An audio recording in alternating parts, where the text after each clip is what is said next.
జగన్ జమానాపై మంత్రి అచ్చెన్నాయుడు కీలక వ్యాఖ్యలు చేశారు. ఉద్దానంలో కిడ్నీ రీసెర్చ్ సెంటర్ నిర్మించిన తీరుపై మంత్రి అచ్చెన్నాయుడు తీవ్ర విమర్శలు గుప్పించారు.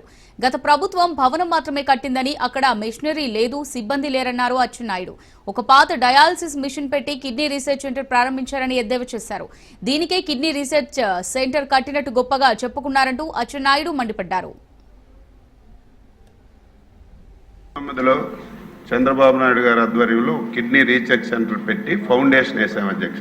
దురదృష్టవశాత్తు 2019లో ఓడిపోయాం. గత ప్రభుత్వం భవనాలు అయితే కట్టింది అధ్యక్ష. కట్టి 2023లో అప్పటి ముఖ్యమంత్రి దాన్ని అట్టహాసంగా ప్రారంభించి ఎవరూ చేయని పని స్వాతంత్ర భారతదేశంలో నేనే చేశానని చెప్పి చాలా పెద్ద పెద్ద ప్రసంగాలు చేశారు అధ్యక్ష. అప్పుడు మేము అక్కడికి వెళ్ళడానికి మాకు అవకాశం లేదు. మొన్న మేము అధికారంలోకి వచ్చిన తర్వాత గౌరవ శాసనసభ్యురాలు గౌతు శిరీష, కేంద్ర మంత్రి రామ్మోహన్ నాయుడు, నేను వెళ్ళాము. భవనం తప్ప అదే ప్రాంతంలో ఒక పిహెచ్సిలో ఉన్నటువంటి పాత డయాలసిస్ మిషన్ తెచ్చి ఓపెన్ చేసి ముఖ్యమంత్రి వెళ్ళిపోయాడు అధ్యక్ష. భవనం చూస్తే చాలా అందంగా ఉంది, అక్కడికి వెళ్తే స్టాఫ్ లేరు. నేను మంత్రి గారితో కూడా చెప్పాను, కనీసం ఇది కిడ్నీ రీసెర్చ్ ఇన్స్టిట్యూట్ ఒక 5-10 డయాలసిస్ సెంటర్ మిషన్లు పెట్టాలని కూడా ఆ రోజున్న ప్రభుత్వానికి కనీసం జ్ఞానం లేదు. దీన్ని ఎలాగా చేయాలని చెప్పి ఒక ఆలోచన చేశాం అధ్యక్ష. కేంద్ర మంత్రి, అక్కడ ఉన్న ఎమ్మెల్యే గారు, నేను అక్కడ యామ్కాస్ ఉంది అధ్యక్ష, మన ఆంధ్ర మెడికల్ కాలేజ్ అసోసియేషన్ వాళ్ళు ఉంటే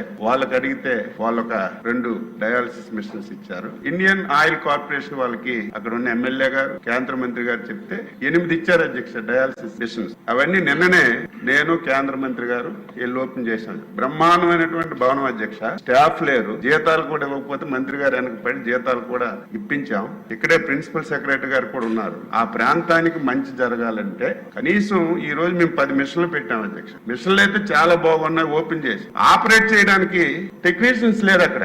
దయ ఉంచి మనం చెప్పిన వెంటనే 10 మిషన్లు పెట్టారు కాబట్టి మంత్రి గారికి, సెక్రటరీ గారికి ఇమీడియట్ గా ఆ 10 మిషన్లు ఆపరేషన్ లోకి రావడానికి అవుట్ సోర్సింగ్ పద్ధతిలోనైనా సరే మీరు ఇమీడియట్ గా టెక్నీషియన్స్ పెట్టకపోతే మళ్ళీ దాని మీద మూతేసి అవి పాడైపోయే పరిస్థితి ఉంది.